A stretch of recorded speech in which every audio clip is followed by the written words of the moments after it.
بسم اللہ الرحمن الرحیم۔ السلام علیکم۔ مگر آگے بڑھنے سے پہلے ہمارے چینل کو سبسکرائب کر لیں۔ چلتے ہیں آپ کی کہانی کی طرف۔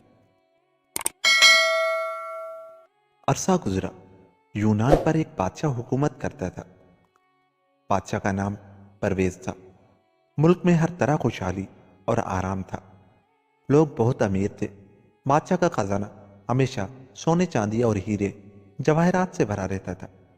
لوگوں پر کوئی ٹیکس نہیں تھا، مگر رعایا اپنی مرضی سے بادشاہ کو اپنی آمدنی کا ایک حصہ دے دیتی۔ تمام کسانوں کے باغات اپنے تھے۔ جدھر نظر ڈالو سرسبز کھیت اور پھلوں سے لدے ہوئے باغات نظر آتے۔ ملک میں عالی شان عمارتیں تھیں۔ دوسرے ملکوں میں سے جتنے بھی سیاح آتے، اس ملک کی شان و شوکت، لوگوں کی خوش مزاجی دیکھ کر بہت خوش ہوتے۔ ملک میں ہزاروں سرائیں تھیں۔ مسافروں کے ٹھہرنے اور کھانے پینے کا سارا انتظام شاہی خزانے سے کیا جاتا۔ ملک میں بہت بڑے عالم فاضل تھے۔ ان کو علم حاصل کرنے کا بہت شوق تھا۔ پورے ملک میں خوشحالی تھی، اس لیے ہر شخص بہت نیک اور عبادت گزار تھا۔ بادشاہ کی ملکہ بھی پرہیزگار تھی، مگر پورے ملک میں بادشاہ پرویز ہی ایسا شخص تھا جس نے کبھی خدا کا شکر ادا نہیں کیا تھا۔ بادشاہ کے امیر وزیر جب اسے نصیحت کرتے کہ خدا نے تمہیں مال و دولت، عزت اور چاند سا شہزادہ دیا ہے، خدا کی عبادت کیا کر، تو بادشاہ انہیں ڈانٹ دیتا، کیا فضول بکتے ہو؟ یہ ملک اور مال و دولت میں نے اپنی محنت سے حاصل کیا ہے۔ بادشاہ کی عادت تھی، جب بھی کوئی مانگنے والا اس کے دربار میں آتا، اسے بہت مال و دولت دیتا۔ وہ بادشاہ کو دعائیں دیتا، اس کا شکریہ ادا کر کے چلا جاتا۔ ایک دن بادشاہ دربار میں بیٹھا تھا۔ امیر وزیر اپنے خاص لباس میں بادشاہ کے گرد بیٹھے تھے۔ اتنے میں دربان کے ساتھ ایک پھٹے پرانے کپڑے پہنے کمزور جسم کا بوڑھا آیا۔ اس نے جو ہی بادشاہ کو دیکھا، سلام کیا اور کہا، خدا جس کو چاہتا ہے عزت دیتا ہے، جس کو چاہتا ہے ذلت دیتا ہے۔ بادشاہ غضبناک ہو کر بولا، یہ بوڑھا جھوٹ کہتا ہے۔ میں نے یہ تاج و تخت اپنی محنت سے حاصل کیا ہے۔ اگر خدا کی مرضی ہوتی تو پاگل بوڑھا بھی عزت دار ہوتا۔ اس نے غلاموں کو حکم دیا، اس گستاخ بوڑھے کو فوراً قتل کر دو، اس نے ہماری بے عزتی کی ہے۔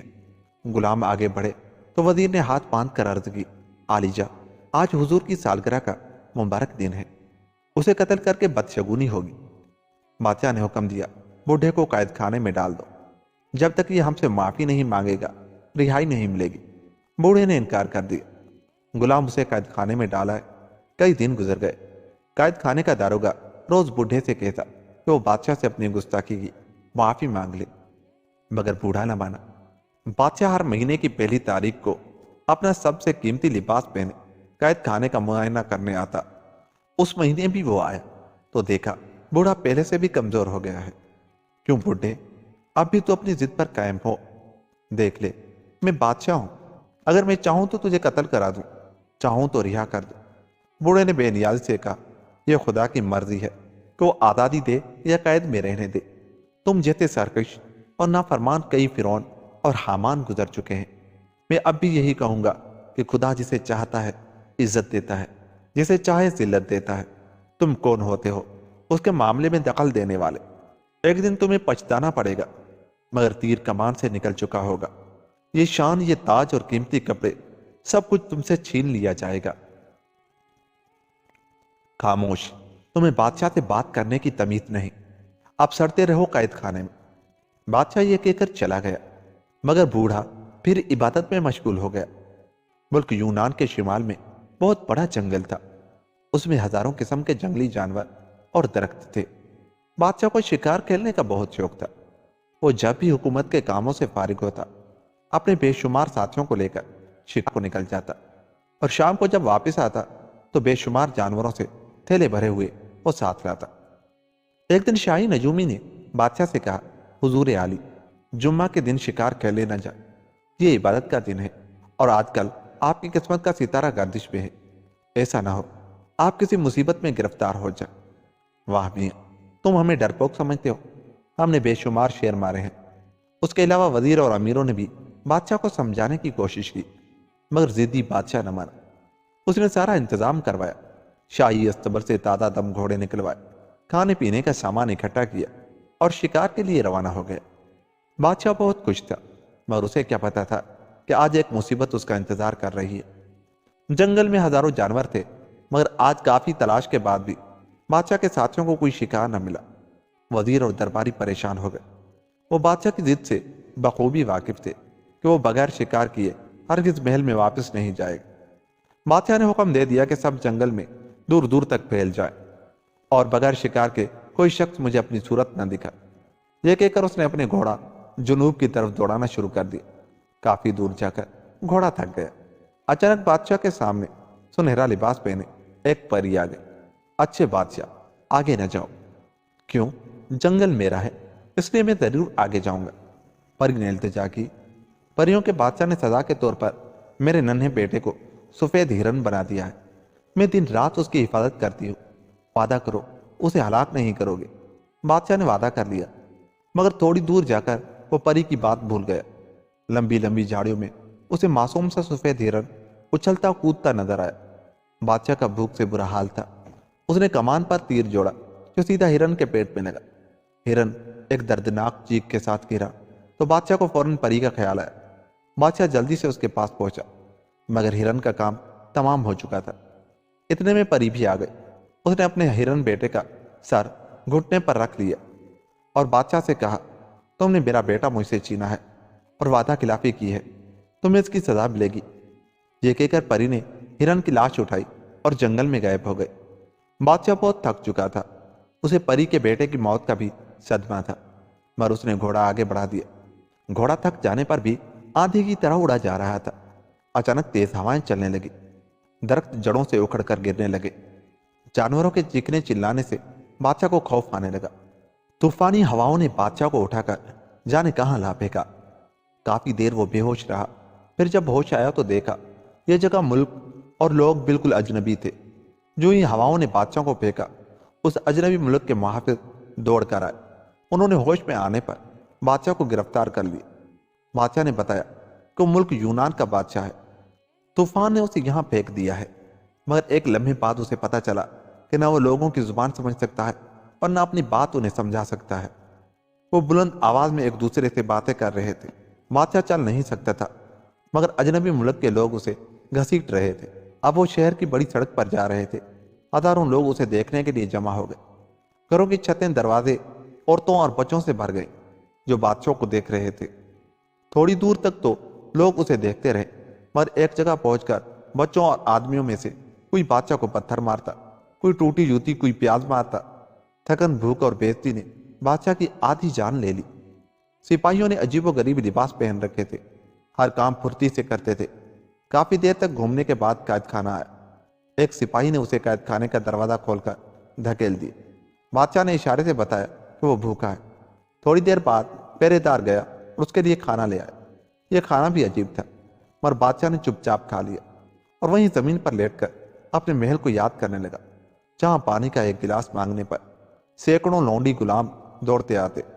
ریشم اور کم خواب کے گدے سونے کے پلنگ پر بچھے تھے جس پر بادشاہ سوتا تھا، مگر اب اس کی حالت فقیروں سے بدتر تھی۔ بادشاہ کی آنکھوں میں آنسو آ گئے۔ دیر تک وہ روتا رہا، آخر نیند آ گئی۔ خواب میں کیا دیکھتا ہے، قید خانے کا دروازہ خود بخود کھلتا ہے اور قیمتی لباس پہنے وزیر سلیمان آتا ہے۔ کیوں بادشاہ سلامت، میں نہ کہتا تھا غرور نہ کرے۔ دوسرے لمحے وہ بوڑھا نمودار ہوا جسے بادشاہ نے بے گناہ قید خانے میں ڈال دیا تھا۔ وہ بھی مسکرا رہا تھا۔ کیوں بادشاہ صاحب، اب آپ کی محنت اور کوشش کہاں ہے جس سے آپ نے بادشاہت حاصل کی تھی؟ میں نہ کہتا تھا کہ بادشاہی اور فقیری خدا کی طرف سے عطا ہوتی ہے۔ بادشاہ نے شرمندگی سے سر جھکا لیا۔ تھوڑی دیر بعد نازک سنہری پری اپنے پر جھلاتی نمودار ہوئی۔ اس نے کہا، دیکھا ظلم کا بدلہ خدا کیسے لیتا ہے۔ تم نے میرے معصوم بیٹے کو قتل کیا اور خدا نے تمہیں سزا دی۔ اتنا کہہ کر پری چلی گئی۔ بادشاہ کی آنکھ کھل گئی۔ وہ خوف سے تھر تھر کانپ رہا تھا۔ اسے اپنا غرور اور سارے ظلم یاد آ رہے تھے۔ کیسے بے گناہوں کو اس نے ذرا سی نافرمانی پر قتل کر دیا تھا۔ بغیر آپ پچھتانے اور رونے سے کیا فائدہ ہو سکتا ہے؟ قید خانے میں بادشاہ کی ملاقات ایک قیدی سے ہوئی جو اس کی زبان سمجھ سکتا تھا۔ اس نے بتایا، اس ملک کا نام تاش ہے، یہاں ہر اجنبی کا داخلہ ممنوع ہے۔ جو کہ مسافر بھولے سے اس سرزمین پر قدم رکھتا ہے اس پر مقدمہ چلایا جاتا ہے۔ یا اسے عمر بھر قید میں رکھا جاتا ہے یا اس کے ہاتھ پاؤں کاٹ دیے جاتے ہیں۔ اس ملک میں بے شمار اجنبی آئے اور ان کا انجام یہی ہوا۔ اگلے روز بادشاہ کو شاہی عدالت میں پیش کیا گیا۔ اس پر مقدمہ چلا اور اس کے ہاتھ پاؤں کاٹ ڈالے گئے۔ اب بادشاہ کو یقین ہو گیا تھا کہ بے شک خدا جس کو چاہتا ہے عزت دیتا ہے اور جس کو چاہتا ہے ذلت دیتا ہے۔ اب اس کے خیالات بدل گئے تھے اور رات دن اللہ تعالیٰ کی عبادت کرنے لگا۔ اس طرح 5 سال گزر گئے اور اپاہج اور قیدی بادشاہ لوگوں کو نیکی کی تلقین کرنے لگا اور بہت سے لوگ دور دور سے اس کے پاس مشورے لینے کے لیے آنے لگے۔ ادھر جب بادشاہ کے گم ہونے کی اطلاع محل میں پہنچی تو ایک کوہرام مچ گیا۔ شہزادہ خالد نے تلاش میں پورا جنگل چھان مارا مگر بادشاہ نہ ملا۔ آخر وزیر اور ملکہ نے خالد کو تخت پر بٹھا دیا۔ جب شہزادہ 15 برس کا ہوا تو ملکہ کا انتقال ہو گیا۔ اب وزیر نے اسے مشورہ دیا کہ وہ شادی کرے مگر شہزادہ ہر بار انکار کر دیتا اور کہتا کہ میں پہلے ابا جان کو تلاش کروں گا پھر شادی کروں گا۔ آخر وزیر نے مصور بلائے اور انہیں مختلف ملکوں میں بھیجا تاکہ وہ وہاں کی شہزادیوں کی بہترین تصویریں بنا کر لائیں۔ 6 ماہ گزرنے کے بعد آرٹسٹ اپنی اپنی بنائی ہوئی تصویریں لے کر آ گئے۔ انہوں نے بتایا کہ ہم نے ہر ملک کے دربار میں جا کر وہاں کی شہزادیوں کی تصویریں بنائی ہیں۔ شہزادے نے سب تصویریں دیکھی مگر اسے کوئی تصویر پسند نہ آئی۔ آخر شہزادے کو یاد آیا کہ شاہی آرٹسٹ مانی نہیں آیا۔ چنانچہ مانی کا انتظار کرنے لگا۔ خدا خدا کر کے مانی آیا مگر وہ جو تصویر لایا تھا اسے دیکھ کر سب دنگ رہ گئے۔ اتنی حسین و جمیل تصویر دیکھ کر شہزادہ بہت خوش ہوا۔ اس کے پوچھنے پر مانی نے بتایا کہ میں تو ایسے ملک گیا تھا جہاں جا کر آدمی واپس نہیں آتا، ملک تاش، یہاں سے ہزاروں میل دور ہے۔ ہزاروں مشکلات اور مصائب سے گزر کر جب میں اس ملک کی سرحد پر پہنچا تو پہرے دار تلواریں لیے کھڑے تھے۔ میں نے 1 مہینہ لگا کر ان تینوں پہرے داروں کی تصویریں بنا کر انہیں دی اور اشارے سے سمجھایا کہ میں تمہارے بادشاہ سے ملنا چاہتا ہوں۔ میں نے ان سے تھوڑی سی باتیں ان کی زبان میں سیکھ لی اور بادشاہ کے دربار میں پہنچ کر میں نے بتایا کہ میں مصور ہوں۔ بادشاہ نے حکم دیا کہ میری بیٹی کی تصویر بناؤ تاکہ تمہارا جھوٹ سچ ظاہر ہو جائے۔ شہزادی اپنے محل کی چھت پر چڑھ گئی۔ نیچے ایک بڑا برتن صاف پانی سے بھر کر رکھ دیا گیا۔ میں نے جو ہی برتن میں جھانکا میرے ہوش اڑ گئے۔ اتنی حسین و جمیل شہزادی میں نے کبھی نہیں دیکھی۔ غرض کہ میں نے تصویر بنانی شروع کر دی۔ بے شمار تصویریں بنائی مگر کوئی تصویر ایسی نہ بنی جو شہزادی کے حسن کی عکاسی کرے۔ 4 ماہ بعد کہیں جا کر میں نے وہ تصویر بنائی۔ اس دوران میں نے ایک اور تصویر بنائی۔ افسوس اصل تصویر مجھے تاش کے بادشاہ کو دینی پڑی اور یہ نقل میں لا سکا۔ وزیر نے کہا نقل کا یہ حال ہے، اصل کا کیا حال ہوگا؟ یہ کہہ کر سب مصوروں کو مناسب انعام دیا اور مانی کی تصویر اول نمبر قرار دے کر سب سے زیادہ انعام دیا گیا۔ ایک دن وزیر نے شہزادے کو شہزادی اور شاہوار کی تصویر دکھائی تو شہزادہ حیران رہ گیا، مر جانے کیا سوچ کر اس نے اس کے لیے بھی انکار کر دیا۔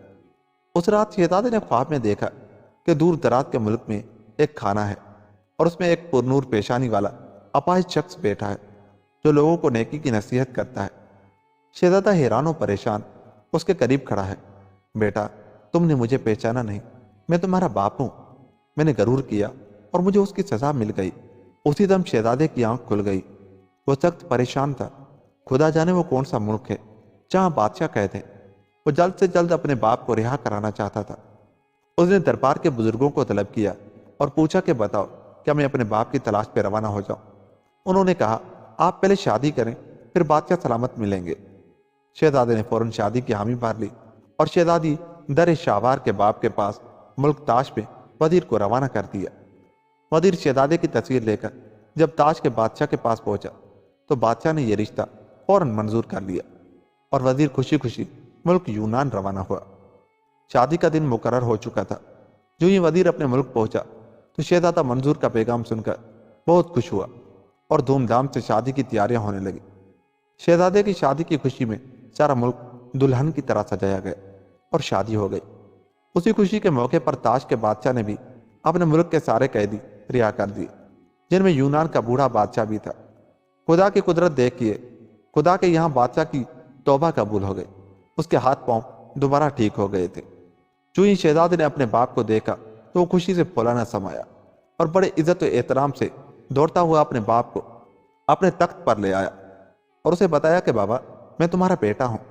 جب اس نے اپنے بیٹے کے بارے میں سنا اور اسے دیکھا تو بادشاہ بھی خوش ہو گیا